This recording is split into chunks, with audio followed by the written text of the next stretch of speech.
the best sports podcast in New Jersey. We have the usual suspects back on. Your host, Tone, Mr. Still Not Worried, my smooth operator, Davenport, Greg, debate your mother sends Mir, and we got Griff back on the show, and I can't say he's a guest at this point. I guess you could say friend, family. You know when you have people come over the first time, you give all this premier service. I'll get you your juice. I'll get you your drink. Sit down. You ain't got to move. Griff been over here 3-4 times. You know where the fridge is at. You know what we here to do. Friend of the show, family member of the show, Griffin Prock is in the building. Proc Flock, what's up to y'all? How y'all doing tonight, fellas? I'm doing good, man. I got to get a nickname with you guys. I didn't know we were passing around some nicknames on this crew. I'm glad to be a part of the family, if you want to say it that way. I'm glad to be back online, and shout out to everyone. Shout out to the Proc Flock. That was made famous by Greg. So if you're listening out there, shout out to you guys, because that's all Greg. Hey, man. All right, y'all, for everybody that's watching, subscribe, follow. We are live on Instagram. I don't know how it looks on Instagram, but I'll check that out at some point. We are live on YouTube. I will post it on Threads for our Threads listeners that's topping in. This episode, what you can expect, you could kind of see the background. The NFC West, baby. NFC West preview, 2-minute drill, start off the show. We got the hot take segment at the end of the show, new segment called Turn Up the Heat. I don't know if these fellas have one, but we have a hot take. It could be food, it could be sports, it could be music. It could be relational about your baby moms. It don't matter. Hot takes, whatever it may be. And we're going to talk about a little bit of fantasy football, starting off with the 2-minute drill. Now, I wasn't able to get the timer up, so I will keep y'all up to date. I'm going to try to start right here at 2 minutes. Boom. Falcons acquired Matthew Judon in exchange for a third-round pick. Battled some injuries, only played 4 games last year, but in those 4 games, he had 4 sacks. Win for the Falcons, Pats, or both teams win? I'm saying both. From my perspective, I'm saying both. If anyone's going to take a winner, it's going to be the Falcons, because let's talk about their defense for a second. I'd ask everybody to name like 5 guys on their defense. You probably can't, because that's what their defense is made up of so far, especially at the edge position. Like I talked about actually on the BME podcast before, Braylon Trice coming out of Washington. I was super hyped that the Falcons got him. He went down with a season-ending injury. They need to bring in some sort of edge pressure there, because on defense, they just don't have anything. Judon is on the other side of 30, but I think it's a win overall for only a third-round pick. And the Patriots are trying to get healthy, clear some cap space. That's just my 2 cents, though.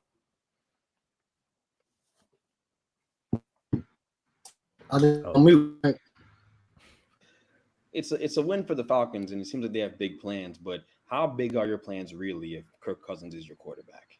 How far do you really expect to go? I guess that's the real question. I always answer a question with another question. That's my thing. But yeah, I think it's a win for the Falcons. Their defense is pretty solid, and they're gearing up to do something pretty special in the regular season this year and be a good team in the regular season. I don't know about playoff aspirations, like in winning playoff games, because you have Kirk. But yeah, I think it's a win for them. Solid player, you got him, and he's a former Pro Bowl guy. Was Judon, solid player, and then we'll see how it all goes in Atlanta. But it'll be interesting to watch. Miles, any closing statements? I'm always weary of when Patriots guys go elsewhere, because it usually doesn't pan out. I mean, we saw what happened in San Diego with that corner that they brought over a few years ago. So I feel like they win in this trade. Getting a third-round pick for a guy that you weren't going to pay in the first place is huge for a team that's rebuilding, trying to, these are the post-Brady years now, and they got to figure it out. They might have drafted their guy. Now you got to build around him like a third-round pick. Who knows? The NFC is a tough conference. Like, the Falcons could be terrible this year, even with Kirk. I mean, they've got his replacement the same year that they signed him to a big deal. So I don't know which way they're leaning towards, but it's a good move for them to try to compete. But I don't know. I feel like I'd be a little weary about Judon and his production, and then giving him an extension. They probably promised that they'd work out a deal before this, trade was finalized. Something that maybe the Jets should have done with Hassan Reddick. But that'll get ironed out too. So it's all good. Next one. Every Olympics, players or player, sometimes just one or two, come back balling. They come back, have a big season, improve. Who do we expect as one of those players or a couple players that will have a breakout or improved season next year?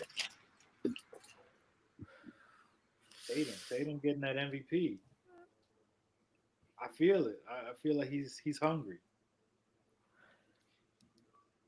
He definitely got every sort of ammo that he needs to want to have a season like that after riding the bench. And I'm also looking at like a Tyrese Halliburton. I mean, he was really cool with being on the bench the whole time too. And his breakout season, still, he has parts of a season that I really like, but he doesn't have a full season where I'm like, where's all that offense? He's got all the playmaking. He's a really good distributor. I think he's set up to do some really great things, especially with Mathurin, like we talked about last time coming back. Nemhard, just that backcourt's looking really young and feisty, and I'm excited to see what they can do in the East overall.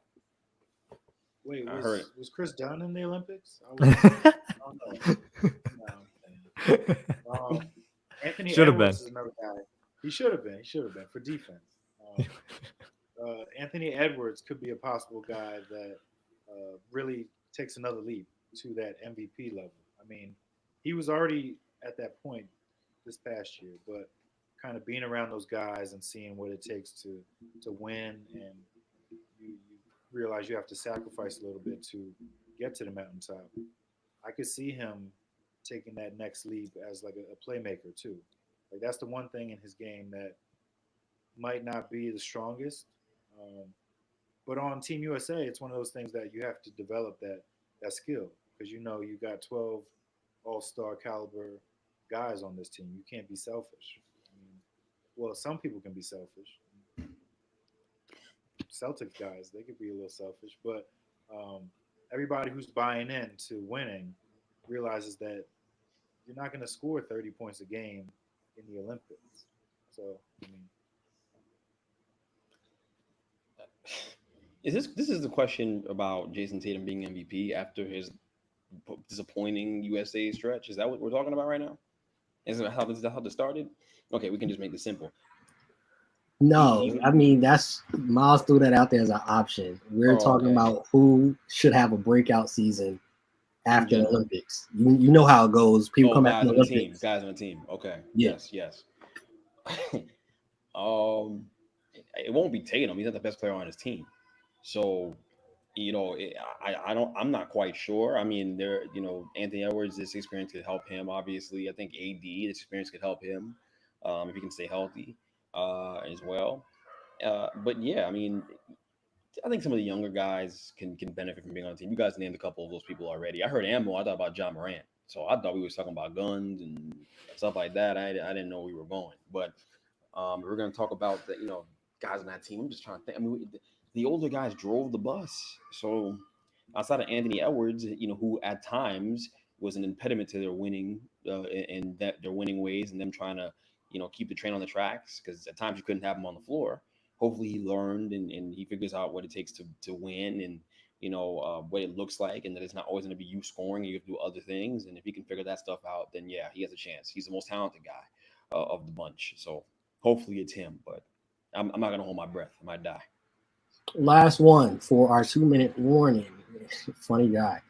Carmelo Anthony has said a gold medal means something totally different than an NBA championship. He values that more.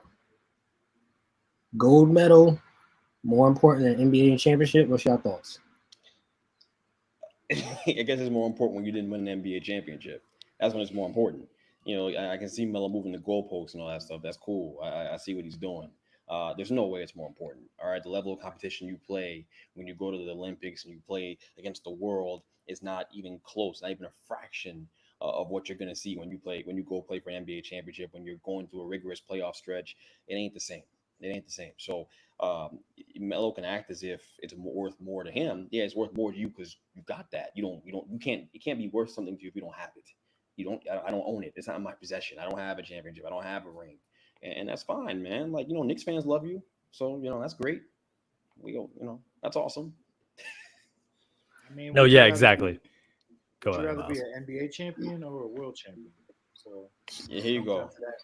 Don't Gotta do that ask Lyles Noah. stuff, bro. Don't get me started on Lyles. Gotta ask Noah, man.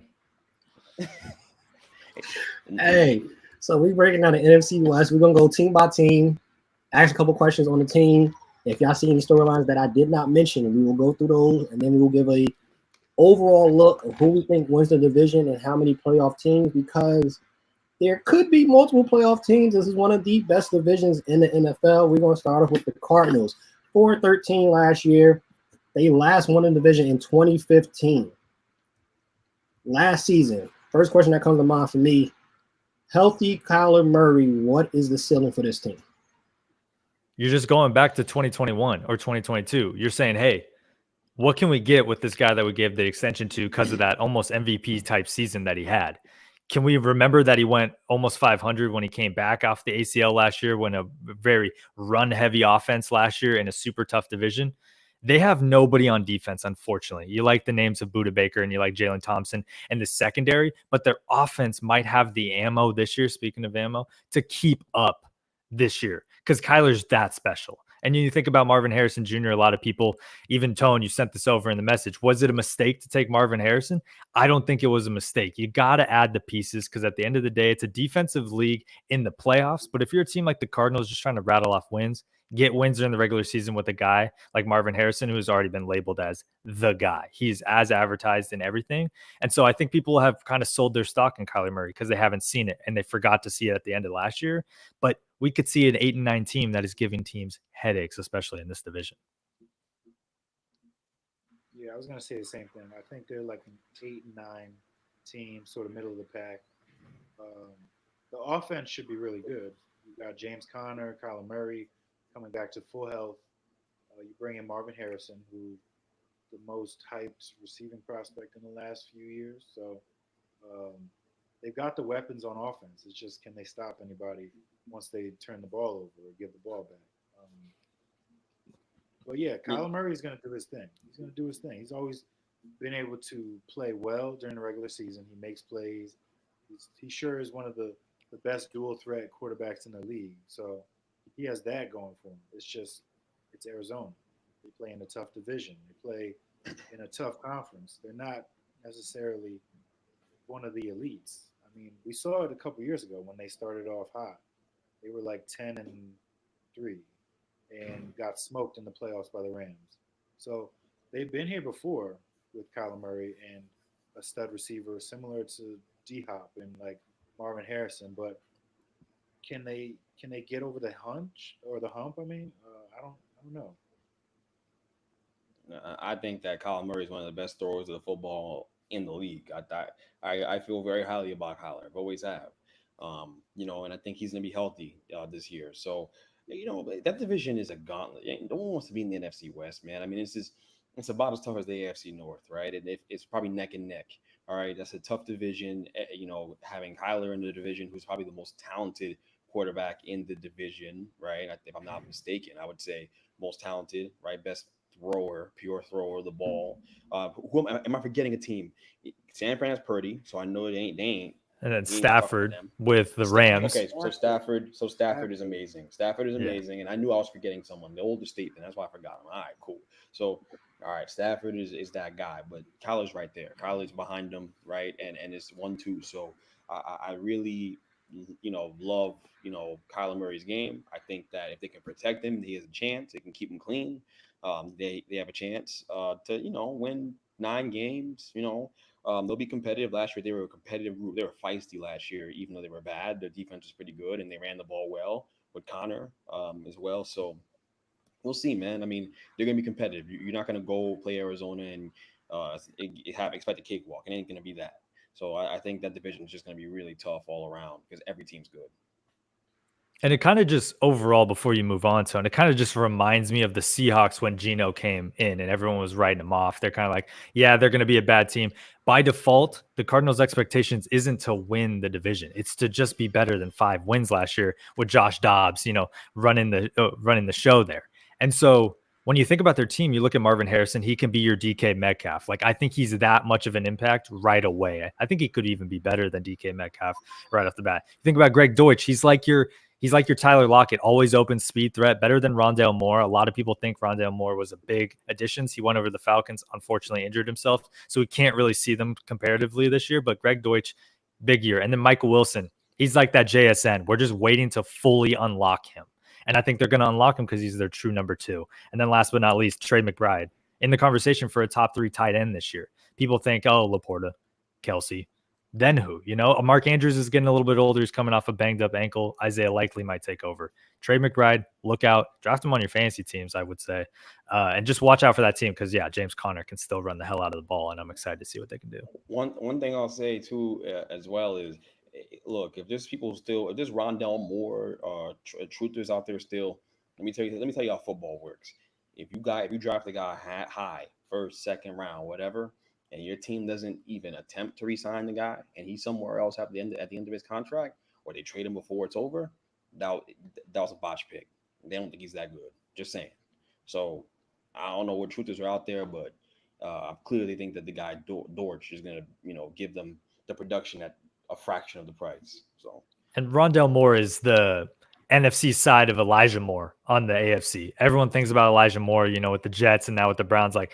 It's a great name on paper, but when you actually see the production, you're kind of like, wait, he's kind of a master of none. There's not one thing that I'm like, oh, this is what he does really well. He just kind of does everything decent. And it's not to dig on either of those guys, but that's just who they are, like you said. To Griff's point, last year, they ain't had nobody on defense, and this year probably ain't going to have nobody on defense either. They led in most yards rushing allowed in 2023. Going on to the Seahawks. Seahawks, 98 last year. Last time they won the division was in 2020. They made some changes, revamped some coaches in there. Mike McDonald has led the Ravens to top 3 scoring defenses in 2022 and 2023. The Seahawks will be a top what scoring defense with Mike McDonald now? Year 1, put me in the top 10, and I would be ecstatic. But year 1, realistically, put me in the top 15. Like, put me halfway, top 16. That's what I'm looking for. And if I'm being a realist, not trying to be a homer, that's where I'd put him. Because, I'm sorry, I watched that Chargers preseason game. We give up less than 200 yards, even to backups, but our backups stopped their backups. That was the best performance I've seen of Seahawks defense since I've known the Seahawks since the Legion of Boom. And it's just the preseason game, but it's just the philosophy and the buy-in that I've already seen that I'm super excited about across the board. And I'm not someone to get overly hyped about the preseason, but I loved what I saw. And so if we can just, put that together a little bit, the buy-in is insane. I watched a couple training camps as well. I think top 15 is where we should be aiming for scoring defense. To your point, everywhere that he's been, it's about 2 years. That second year, that's when you see Mike McDonald's defense really take over. And I think this season, outside of a couple players on y'all team, everybody is up for grabs. Y'all might not come back. It all depends on how y'all play in this new system. It's only maybe a handful of players that are definitely going to come back. Miles Greg, any takes on Seahawks possible defense with Mike McDonald after what we've seen him done with the Baltimore Ravens?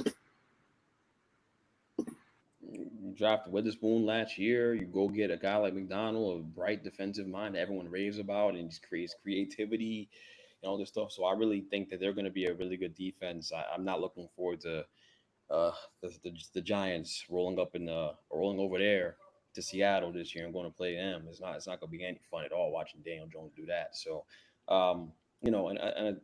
Back to the Seahawks, I think that defense is going to be really good. And again, another reason why this division is it might be the best division in football because, that defense is going to keep you in games, right? And Geno is no scrub. Like, he's not bad at all. And so, they're going to be able to cover some of the mistakes of the offense if there are any, right? And they've got playmakers on that side of the ball.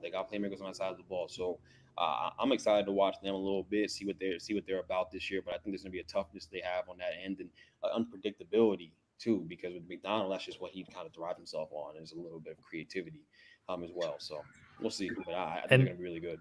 And that's the thing about the NFC West, that the way that I've been describing it to people is there's few divisions where you could be, every team could go over 500 in that division. Like, I wouldn't be surprised if Kyler takes that step again. And I'm like, holy shit, they're 9-8. Even if every team could be at least 10-7 this division, I'd be like, yeah, that's a plausible outcome there. Greg, sorry to, rag on the Giants, but which matchup are you excited for them to roll into, if not the Seahawks during the season? I'll make it short. How about week 1 against Sam Darnold? I'll take that That's matchup. fair. I'll take that matchup.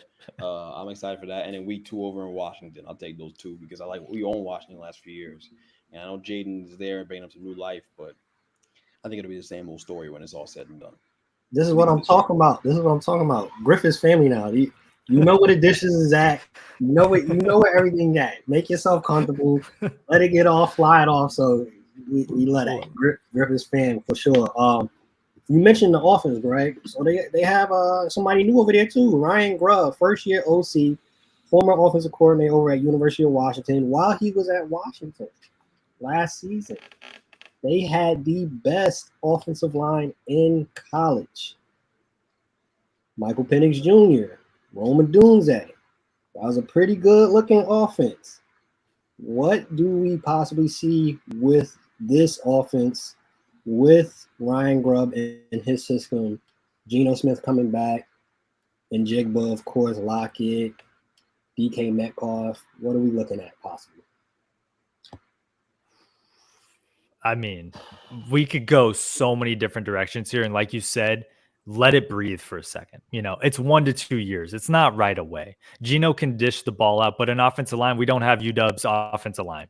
We have the Seahawks. We have the New York Jets. We got Lakeland Thompson. We got Connor Williams off, the waivers, essentially at free agency. Abraham Lucas is on the pup still. Charles Cross is our top 5 tight end, left tackle. We like him, but I want to see that development, and he can't carry the load. And then Anthony Bradford, you loved him 4 years ago. I don't know about today. And so we have all the options to be able to air it out. Be ready to see a less running than we used to see because, Pete Carroll loves to run ever since he met Reggie Bush. He's like, I'm going to run the football till I stop coaching. And so we're going to see less of that, but we're going to see more of a running back by committee kind of offense. But yeah, I don't know. I would just be cautious, optimistically cautious about how it's going to look right out the gate until we fully learn the system with Ryan Grubb. I think that's a very fair encapsulation of what that offense will be. And none of us can give a better answer than Griff did. We know Miles, he got the Jets games on. The only green he sees is Jets. He ain't seeing that kind of green. So, for me, I think I'm really interested to see the step that JSN step takes. I think that's really where my interest lies as a fan on the outside of football, right? Can Geno and him building the connection? Obviously, JSN is a really talented player, right? Great route runner. You take advantage of his ability with Lockett and those other guys. Like, there's just an abundance of options. They have talent there that they've had groomed from previous regimes, and then JSN being a new draft pick. So, there's a really good situation in place for Geno, especially with the offensive line and having Cross there, who played pretty well last year. I don't think he played bad at all. Certainly played better than Evan Neal did as a rookie. So, I think they have a lot of pieces there to work with and function with over there as a team. So, look, it's on the ball's in Geno's court. If Geno don't play well this year, they're gonna move on. They're gonna move on. And so they just have to give him time. They just have to give him time. I mean, we had clips of Aaron Donald and Geno swearing, being like, "Oh shit," when he's just getting bum rushed with nobody blocking Aaron Donald. That's how much dysfunction for a defensive-minded head coach Pete Carroll was. And Clint Hurt, tell me where he is now as a defensive coordinator, because he isn't a defensive coordinator anymore. That's the situation last year. We were terrible.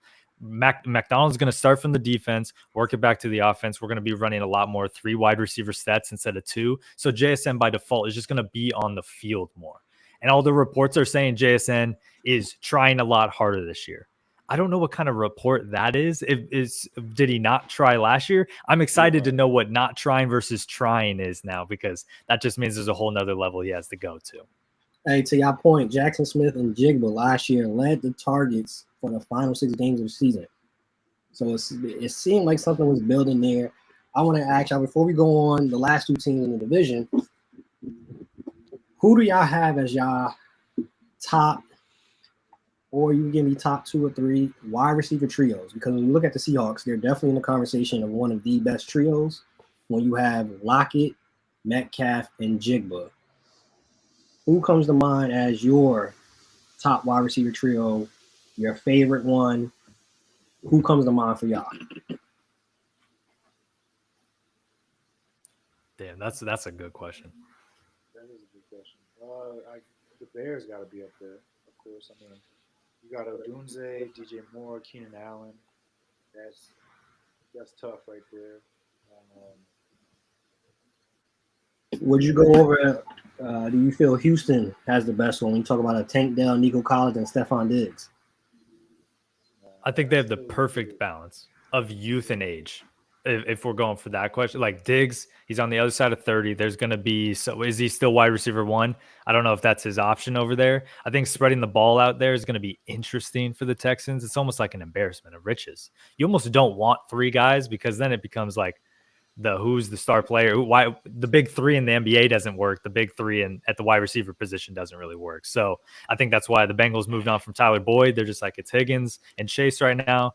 You think about, here at the Seahawks, I really like them, but like there's not really like Metcalf's one, but Lockett and JSN could be one any given day. So yeah, an underrated one that we don't talk about, I guess, as much, and we'll see how it all pans out with Ayuk. But Ayuk, if he stayed in San Fran, Pearsall, who I think is going to be good. I can just tell Pearsall is going to be good. Pearsall, him, Ayuk, and then also Debo. As a trio, right? No matter what you want to call Debo, whether he's a wide receiver, running back, tight end, whatever you want to call him, he's a weapon. And so I think that could be a really good trio of receivers there you have over in San Fran if that thing works out, which, look, I know we're probably going to talk about it. We're getting to a place where that might just be the case, where we might just end up in a situation where Ayuk ends up staying there anyways, and it's just a big juke for the public, right? Thinking he's going to the Steelers. So we'll see. But I think that could easily be one of those like underrated, like under the radar top trio of receivers in the league. The answer used to be easy. It used to be Chase, like you said, Chase and those guys over there, the Pussycats. But that's no longer the case. When you mention underrated, one that also comes to mind, you talk about Cooper Kupp, Puka Nacua, and Tutu Atwell. That's an underrated trio right there. They went 10-7 last year. Now they lost a huge piece in Aaron Donald. How many guys is going to take to try to attempt to replace what he brought, not only on the field, but the leadership aspect also? I mean, outside of him, the defense was pretty terrible, but Aaron Donald was a huge piece to lose on the field and off the field for the Rams. I mean, you do everything. Oh, go ahead, Miles. They're trying to replace him kind of by committee with Verse coming from Florida State and can't remember his name, the other guy from Florida State. Fisk over there. Yeah, Fisk. They took those two guys first and second this year. It's impossible to replace what he gave you. I mean, he's probably top 5 defenders of all time. Like going off of straight numbers and impact. So you don't really just replace a guy like that and the leadership and all that, but like for them, it's going to be more so on the offense with this team. You're going to be young. You're going to be a lot younger on defense now, with some guys having to leave and retiring and all that stuff. But you still have Matthew Stafford. You still got Puka and Cooper Kupp doing their thing, and then Kyron Williams, and they drafted the kid out of Michigan. Like, this is a good team still. You still got McVay running the show. So this team always finds a way to just bounce back, regardless of who drops out, who leaves. I mean, they had Bobby Wagner a few years ago, but that didn't really last. I mean, they just figure it out. That's the thing. If you have a quarterback, you got a coach, you got some weapons. I mean, that's literally like 75% of the battle right there. For sure. And that's the way you look at it. Yeah, I was going to say the same thing, Miles, in terms of those draft picks. Plus, Kobe Turner in the middle. He's kind of going to be their workhorse to try to do what Aaron Donald did.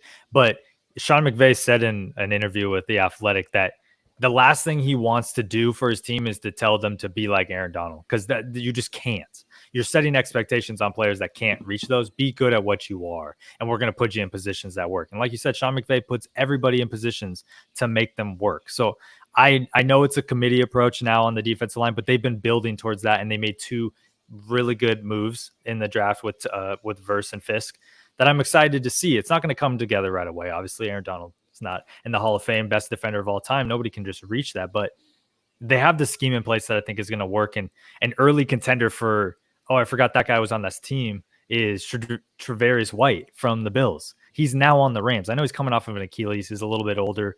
You hate that all the way around, but I guarantee he's going to be on some plays, and he's going to make your secondary, at least at a leadership level, look a lot better. So, yeah, I wouldn't write off the Rams defense. It's not as bad as I think people are saying because Donald's gone. Because like Tone said, they were in the playoffs last year. Yeah, you guys hit the nail on the head. And, the only thing left to be said about this, because you guys have said everything and you guys have educated the people watching and all that, is for me, it's really about running back. I don't know why running back popped into my head, but I think about really good teams, really good organizations in this sport, and the fact that they just kind of find running backs off of the clearance rack, right? That's what these good teams do. That's what these winners do. That's what the Chiefs do. That's what these guys do. So, they find the kid, Kyron Williams last year, who was really, really good last year. And it makes me think to myself, right, like all these teams that go out there and splurge on a running back as if it solves all their problems. Why? Why pay them at all? Why pay a running back? Like, if you're the Eagles, why would you pay Saquon Barkley that money? It just doesn't make sense. It doesn't make any sense at all. It literally makes no sense. Actually, why? Why would you do that? You know what I'm saying? Like you can find these guys. They're a dime a dozen. They're good running backs. Literally fall off trees, bro. There's running back trees out there. Like, there's mango trees in the tropics. Like, I don't know why you go out there and literally go pay a running back that kind of money. It's ungodly. It makes no sense. These smart GMs are telling you, what's the GM over there? Is Les Snead is his name over with the Rams? Howie Roseman. No. The Rams. Yes, Les Snead. Les Snead. He's a smart guy. He's Mr. F them picks until he needs the picks. And so I just think that was a really smart move getting Kyron Williams. I think it was the 6th round they got him the year previous to when he's last year. So I'm just baffled by these teams that go out there and pour money into the running back room. Even the 49ers, we're going to talk about them. I can bring it back home to the West and talk about the NFC West. Why McCaffrey? Why? Like, he's great, but why? You know what I mean? Like, because that was their whole offense. What do you mean why? That was their whole offense. Look, the running game, it's just Shanahan. All right, you can put me back there and get 10 yards of carry. That's just what they do. They're great. So you could have put Boston Scott and was it Gainwell for the Eagles back there, and you're just like, yeah, I'm good with that. They could go draft a guy with a little more promise than a Boston Scott or Gainwell. That's fine. I understand that. Saquon Barkley being your answer is interesting because you're not investing the money in places where you could use it, like your defensive backfield. Even though they went and got 2 corners to the draft, they covered themselves. I'm not saying they didn't, but I'm just saying, like, really, are we sure that's going to work? Because I ain't seen not one of these teams with a high-paid running back win a Super Bowl. Can you tell me the last time that happened? And not the Stone Age. I'm talking about now, modern day football. Because I ain't seen it, and so I don't know that that's going to work. And so I just don't. As you guys are talking about all this, I'm like, yo, like, why are they so stupid? Like, why? Like, why are these teams so dumb? Paying these running backs, and McCaffrey's different. I'll give you that. He's special. Saquon ain't special. Not the way McCaffrey is. I'm sorry, he ain't McCaffrey. And that's a big comparison, though. There's tier 1, and then there's tier 2, and then there's like tier 5. The fall off between tier 1 and tier 2 at the running back position is large. It's a steep. Well, yeah, if CMC's at the top, sure, and if Mahomes is at the top, but when we're talking about Lamar Jackson to I hate to use Geno Smith, but like a Purdy, it's not that far. They're both able to do what they need to do on the field to lead a team somewhere. Listen, there's no holes in CMC's games. There's no holes. I'm paying him. I'm paying him. That's all I'm saying. There's no holes. This feels personal. It's not personal. I'm just being honest. It's not. This is Hard Knocks episode 5. Right? It's not. It's not personal. What it is it's me understanding where Joe Shane was coming from when he said what he said about Saquon. This ain't a Giants episode. I'm just telling you, this is a general, like, philosophical thing about football.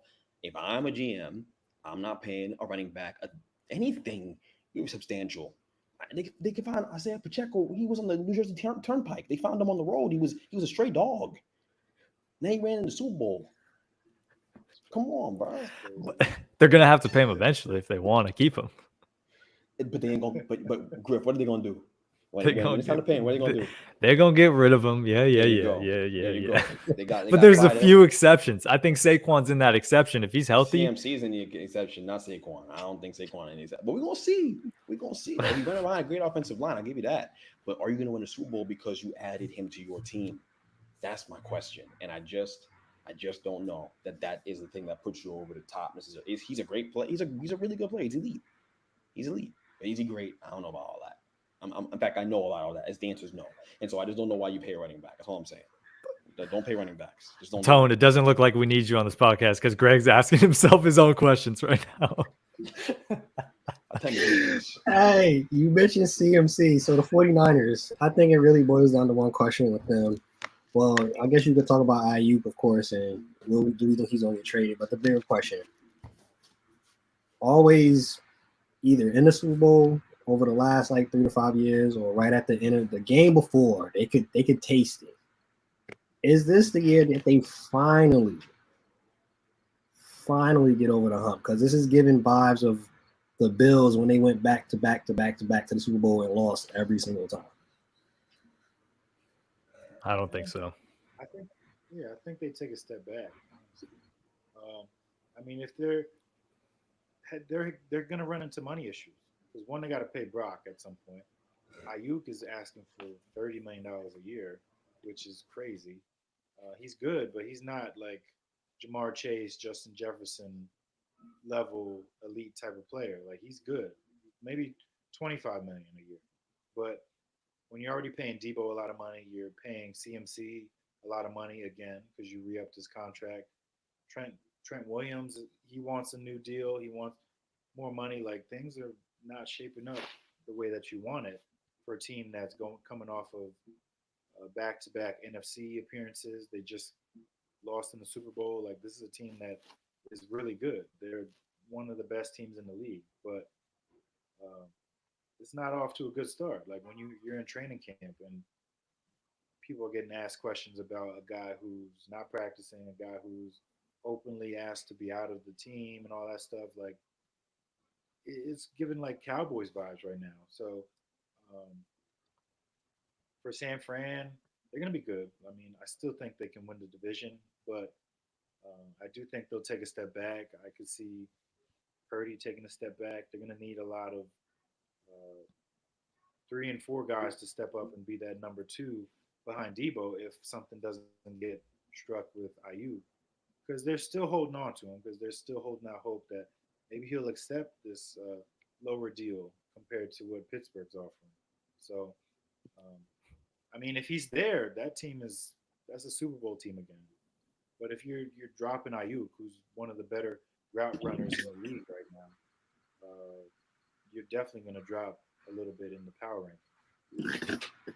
Yeah, and to go off, Miles hit it perfectly. I think there's a natural regression. I don't know if you guys have watched the Receivers documentary on Netflix yet, but we just saw how banged up Debo and Kittle were last year, and they're both heading towards the other side of 30 quite soon. And CMC already has a calf strain. I mean, I'm not drafting him in my fantasy league if I have to, because we're thinking about last year as like, that's CMC. Actually, that was not CMC. That was God himself. That was somebody different. Before that, he's been banged up every other year for the entire seasons. So they had the healthiest possible year out of Debo, Kittle, and McCaffrey. This year, I just don't. There's going to be something, a weird hit, a fracture somewhere, a calf strain that just never fully gets better. It's like Justin Herbert's plantar fasciitis. Like, that just doesn't get better.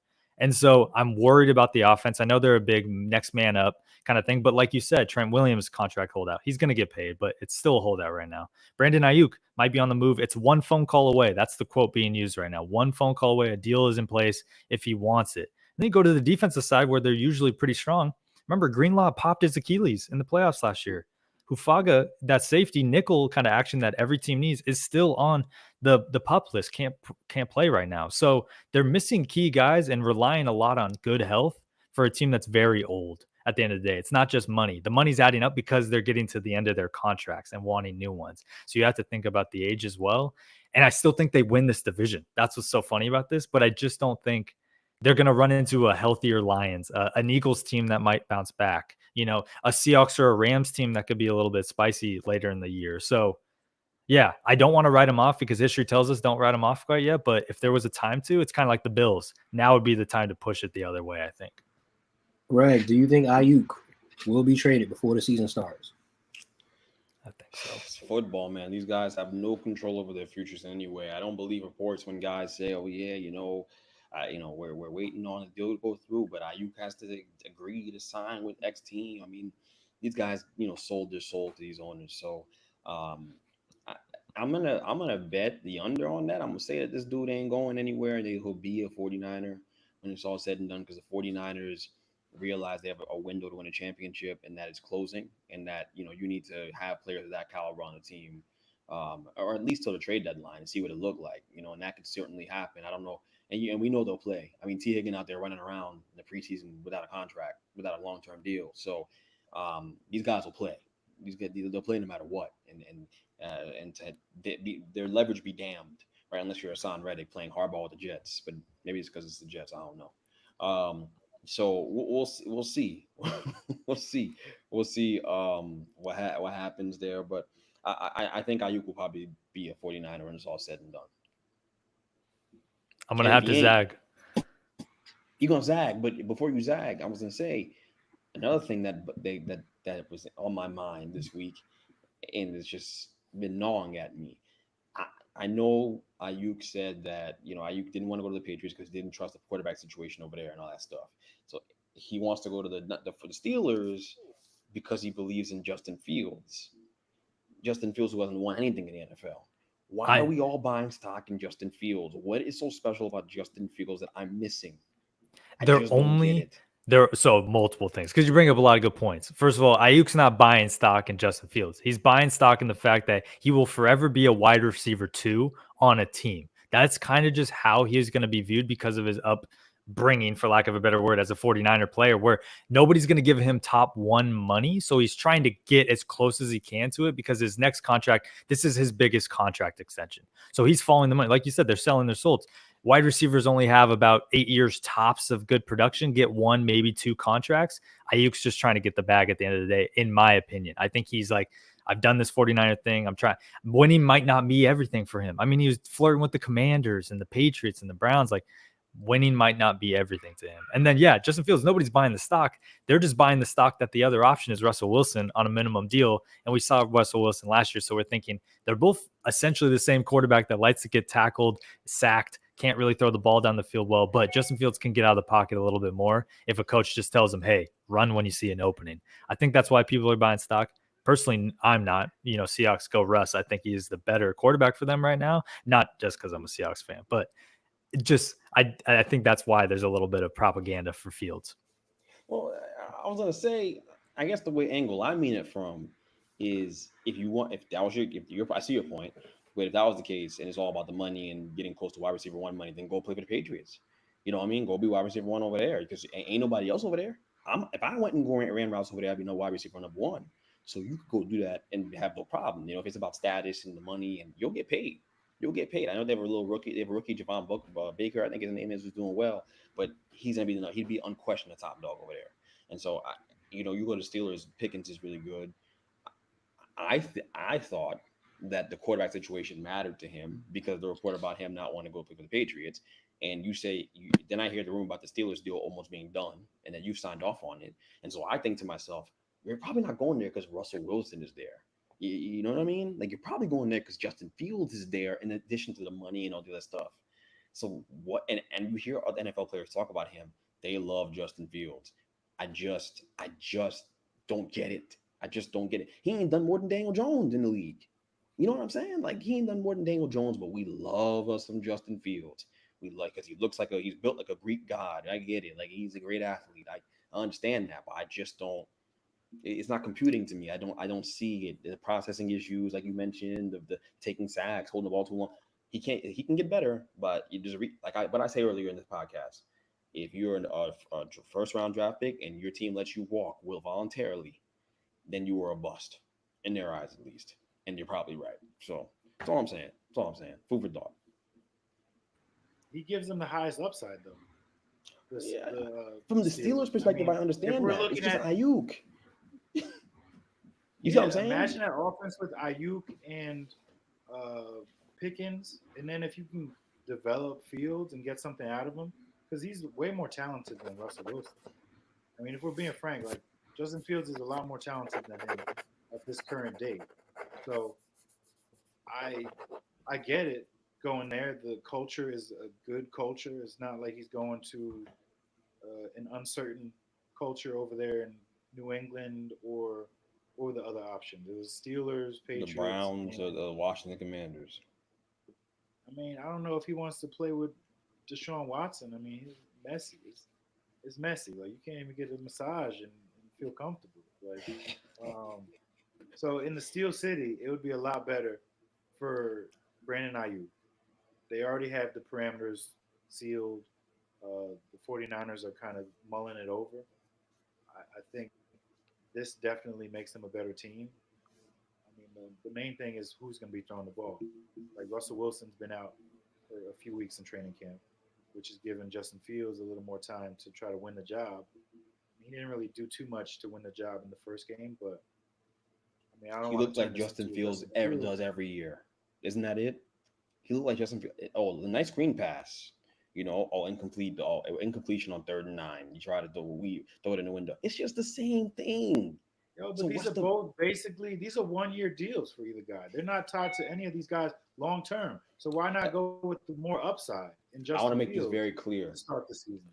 I want to make this very clear. This is not me. This is not like a Steelers podcast where I'm trying to advocate for what the GM should do about the Steelers and their best interest. It ain't about them.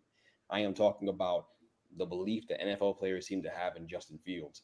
He's talented, but what on the field shows you that he's a great quarterback that's ever going to put it together? Like that is there. It's underneath the surface. I just don't see it, and that's what I'm saying. For the Steelers, he's probably the best option. I understand that, but I just don't. You see what I'm saying? You see what I'm saying? I mean, he showed flashes last year. Granted, He on always a shows terrible flashes. team. Flashes get you fired. Well, Mike Tomlin is set for life, so try again. Well, the next year, I'm saying about him. You see, you bringing it back to the Steelers. You trying to be practical. It ain't about them. It's about the perception of Justin Fields in the public. Because if you ask people today, they'd say, "Oh, Justin Fields is better than Daniel Jones. Justin Fields is better than name other bad quarterback that we all think is bad." But is he though? Is he though? Is he really? I mean, he That's is. what I'm saying. Once Daniel Jones shaves that beard, he'll be back to normal. I get what you're saying, though, Greg, because the perception when you ask players and they've been interviewed, Justin Fields is beloved. Yes. Players have came out and said they don't understand why the Bears moved on from Justin Fields. So I get that from that perspective. Outside of the 49ers, and before we even get to the playoff team, it turned into Patriots. We didn't have our AFC East episode yet where Miles is talking about his Jets, but the Patriots, we're talking wide receivers. Griff, Miles, Greg, y'all let me know. Can any team use the services of JuJu Smith-Schuster, who was let go from the Patriots? Or are we going to see him possibly doing shows with Griff in the regular season? I mean, doesn't The Rock have a league? It's what is it? The UFL, the CFL, something. Yeah. I mean, I'm he's shot. He's shot. Honestly, he had a great year as a number 2 playing with Antonio Brown. That's all I'm chalking that 111 catch season to, because everything else has been terrible. He's not a good number 1. He's not a good number 2. He's barely even a rosterable player at this point. And then all the tangibles that he brings, the TikToks, the annoying things that he does on the field is, I don't know who wants that. Like, it's cool. I mean, if the Patriots are letting you go, I mean, that says a lot. Because With no receivers. They need dude from All American. That's how bad they need receivers. So, Spencer James. yeah, Spencer James. They need Spencer James more than they need JuJu, honestly. I mean, you're going to get him for cheap now. So any team should take a shot in terms of depth. I think this could be a classic play 8 weeks, see who gets hurt on your team, bring in him for depth. Because I agree that he's shot, but give him 8 weeks off where he can just train and get his body right.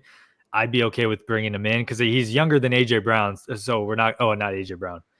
Oh, what's his name? The guy that was on the Eagles last year. That came in at the very end. Oh, Julio. Oh, Julio. Yeah, like Julio was on his last legs 3 seasons ago. Like I didn't even agree with that. But JuJu, I mean, yeah, we can dump on him a little bit. The Patriots are cutting cap, whatever. But he does have enough to be a wide receiver 3 at the end of the day, I think. So if you're a team looking to push for a playoff spot, you're thinking of a Cardinals, you're thinking of a Steelers, you're thinking of even maybe a Bears, just looking for more depth because they already have it. And you can almost guarantee somebody's getting injured on that team, on that wide receiver core. And so I'm not writing him off completely. I think it's going to be a midseason acquisition kind of deal for him. I think another team that could look at him, because I don't think they really have wide receiver depth. And we just had, before this episode, we had RJ Ochoa on. Shout out to RJ Ochoa. I think the Cowboys could use him because the Cowboys, outside of CeeDee Lamb, that wide receiver room is very suspect. Brandon Cooks, yeah, we're not going to believe in it. He tricks teams all the time. He gets the bag with no problem. Brandon Cooks' agent is a very good agent right there. Tolbert, maybe he steps up this year. So a team even like the Cowboys, just like you said, a flyer. Hey, let's see what you got. Let's see if you can do anything to add, and especially in an offense like that where they probably going to be passing a lot. You're not going to convince me that Zeke is about to somehow turn back the clock. He's been doing this a little bit too much. That going to be throwing a whole lot more. Outside of the 49ers, what teams do you think are going to make the playoffs in this division? Rams or Seahawks? It's going to come down to a week 15 battle, and I bet you're about to say this, Miles.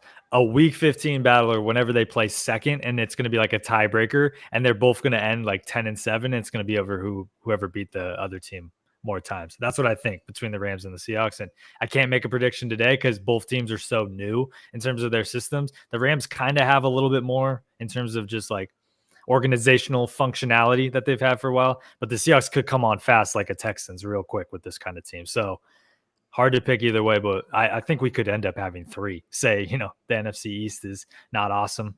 Say the Cowboys truly take a step back, or something gets weird. And the NFC South, I mean, you can only count the division winner winning that one. So that's going to open up another spot. So, hey, I think they should make a rule NFC South. We don't care who wins. Y'all can't get it. 11 wins to enter at least. Yeah, at least. we can't see that garbage again.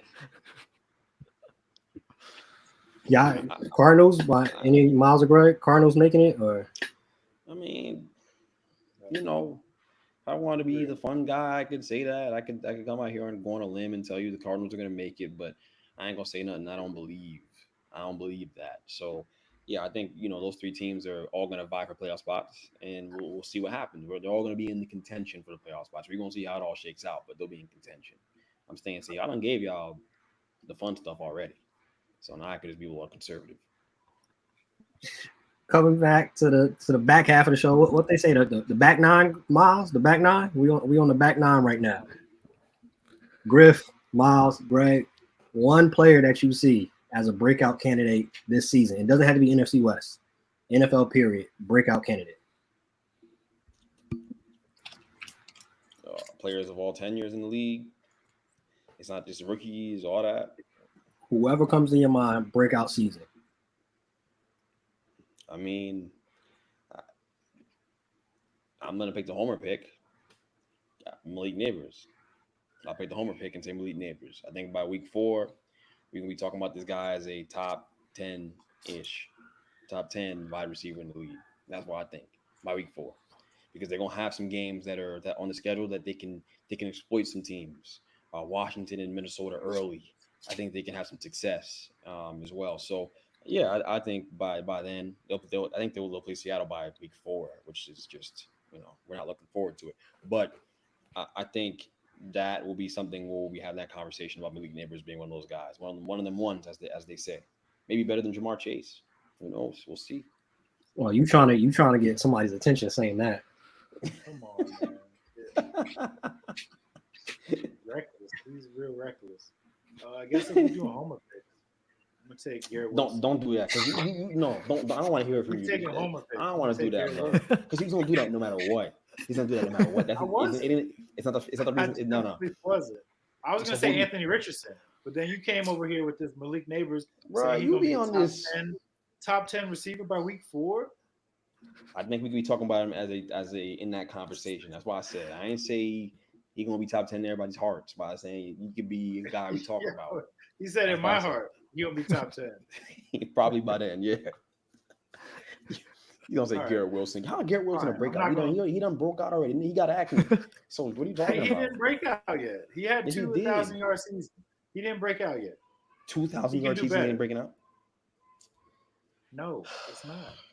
We just haven't seen his full potential yet. Give him a quarterback, and then we'll talk. Every player on the Jets deserves a gold jacket. If you talk to Miles, bro, there ain't a player on the roster that's not getting a gold jacket. I just said he didn't break out yet, and now I'm saying he deserves a gold jacket. Like that's not That's true. basically what you're saying. He going for 1,700 this year. He could. You see, 1,700. You He see, could. this guy's, yo. I believe in All right, Garrett here we Wilson, go. man. I'm with Miles I do there. too. I believe in him. He's established. Has he made a Pro Bowl already? No, He ain't made a Pro Bowl yet. no. All right, well, he's gonna make one. All right, so I guess you can count on the See, break. exactly my point. All right, so I'll pick a different homer pick. Brees Hall. I think he can establish himself as the top back in the league. after this season. Oh, wow. Better than Hey. Saquon Barkley, huh? Better than I'm a stamp Saquon? it. Better than Saquon, right? How much you paying Brees Hall right now? Right now. How much you I was paying? about to say, Better than Saquon right now. I got Brees Hall number 2 behind C-Mac. How much they paying him?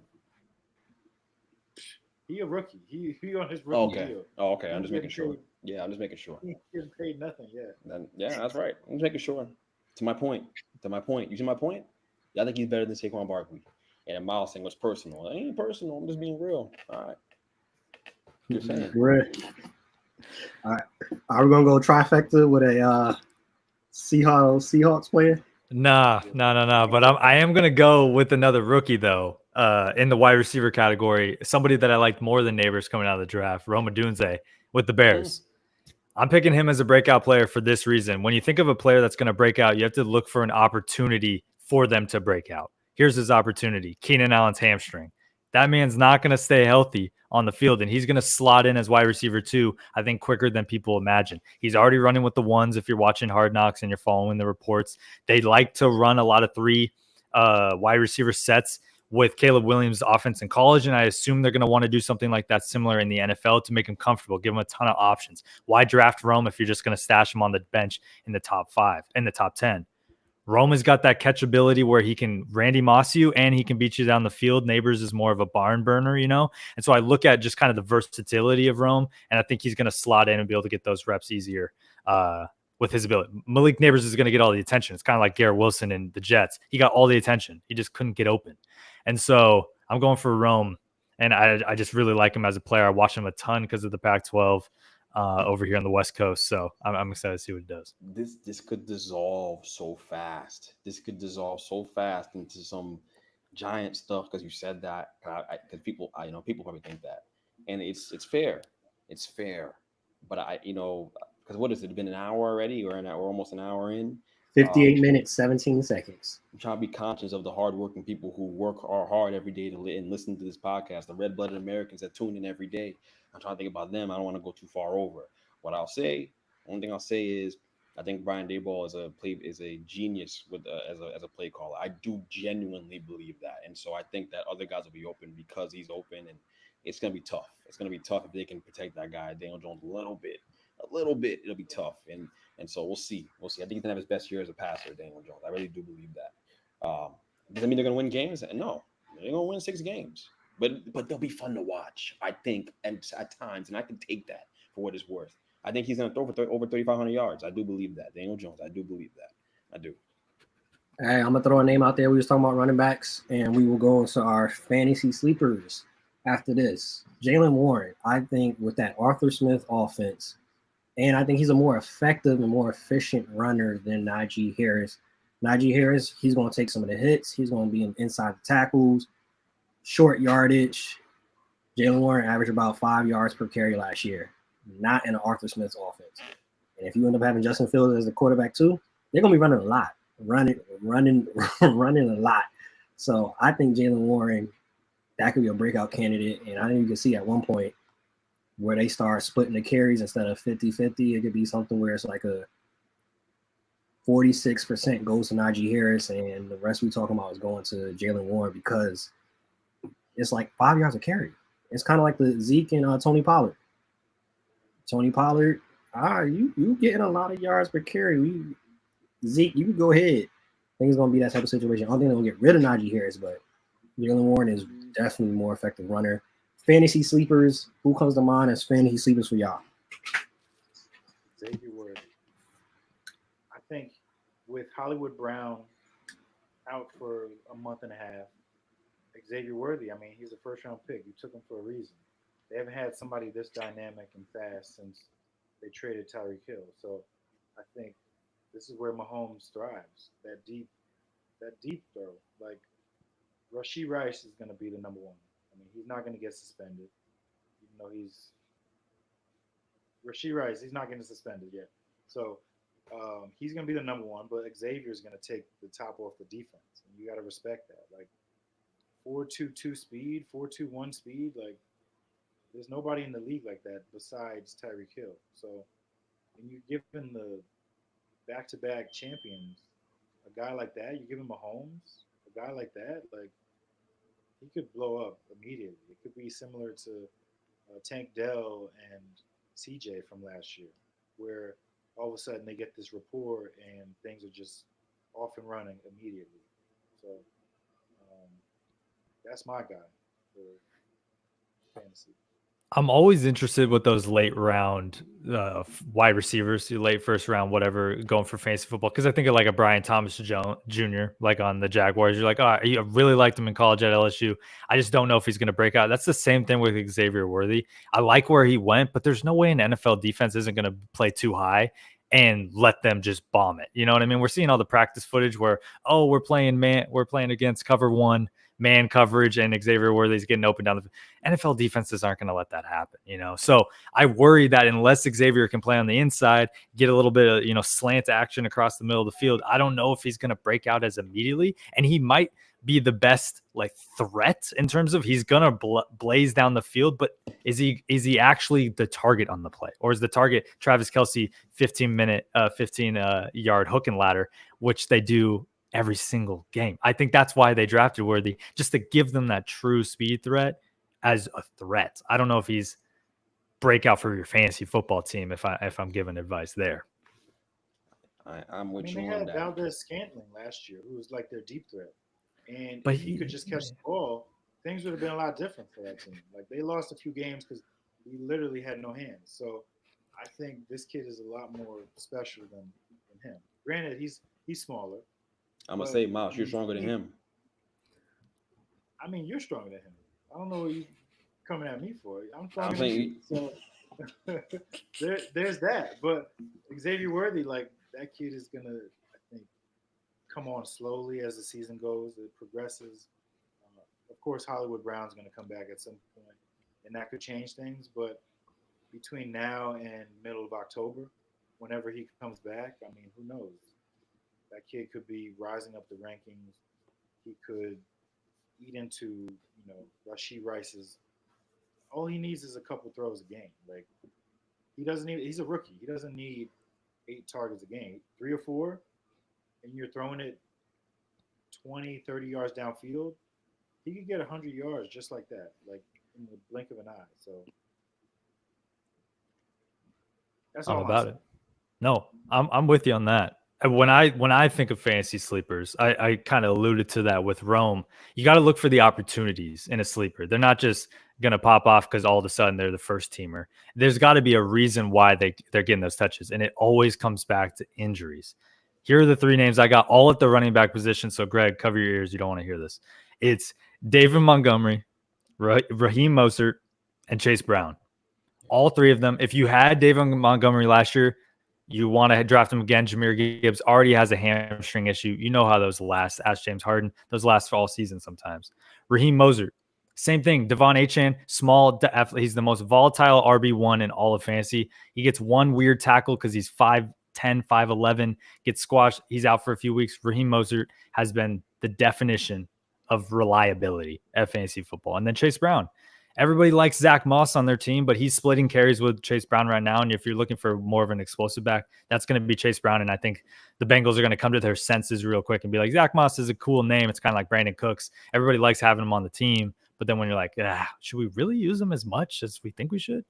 And so Chase Brown, look out for him getting a lot of explosiveness and a lot of points for you, especially across the board. And just a note, I did have David Montgomery and Raheem Mostert last year, so it's a little bit biased, but I did draft them late in my draft. So you got to get ahead of the game this year, like I'm going to do as well.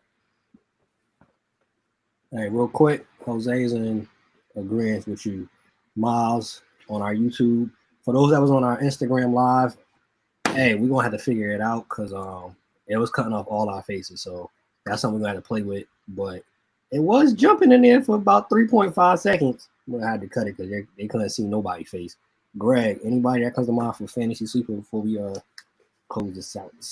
I'm not the dude y'all want to listen to about fantasy football, guys. I'm not going to lead y'all because I don't need people coming after me about losing money and all this, like trying to break my kneecaps. So you know what?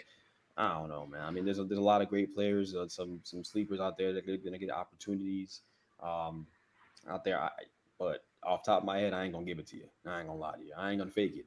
All right, that's not what I'm here for. I give people that the real authentic takes. That's what I do. That's what I'm here for. Talking about real football, not fantasy. Hey, he's not. Well, some might view him as a sleeper. I think he's going to be probably in the conversation as one of the top 5 quarterbacks fantasy-wise, Jayden Daniels, because of the dual threat option. To my point, C.J. Stroud had a great, like you said, Greg, real football. C.J. Stroud had a really good season last year.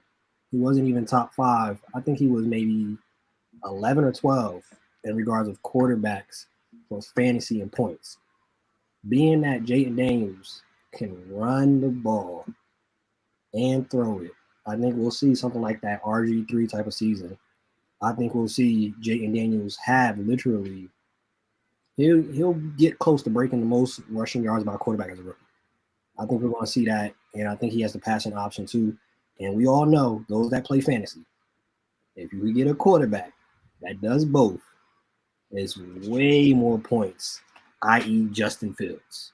Real life, you want to pick him up on your team. But fantasy, Justin Fields, yes, come here, sir. Now, ending off the show, y'all let me know, 2028 Olympics. There will not be any more breakdancing, but there will be flag football. If y'all had to choose on offense, your all-time flag football team, 5 positions. You go quarterback, running back, 3 wide receivers. You go quarterback, all wide receiver. You can mix in a tight end. However y'all want to do it. Miles, start off. Who is your all-time offense NFL flag football? I don't think Joe Namath is available. You would take him though. You gonna take Zach Wilson instead? I'll do Michael Vick at QB. At running back, probably McCaffrey for the dual threat, everything that he brings. Wide receiver 1, I'm taking Tyreek Hill. I mean, the name of the game is quickness, speed, eluding those flag grabs. So got him. Wide receiver 2. I'm taking Calvin Johnson. Jump ball. Because at some point you're gonna have to score a touchdown, and that guy was as unguardable as there was in the NFL. So there's that, and then I'm gonna take Uncle Shay Shay at tight end. You know, why not? He's arguably one of the greatest tight ends to ever play. One of the most athletic, so I'll take him. Fair. But if you take anybody but Pat Mahomes at quarterback, I don't know what you're doing. That's what I'm saying. So Pat Mahomes would be my guy. Me, personally. Pat Mahomes. Deshaun Jackson's going to be up there for wide receiver because of his speed. And I think it makes a lot of sense for flag football, running away from dudes. You can't pull that the flag off of him. Tight end. You could just like there's some ways you could go. I want to go to faster tight end as opposed to like a bulky guy who runs route well.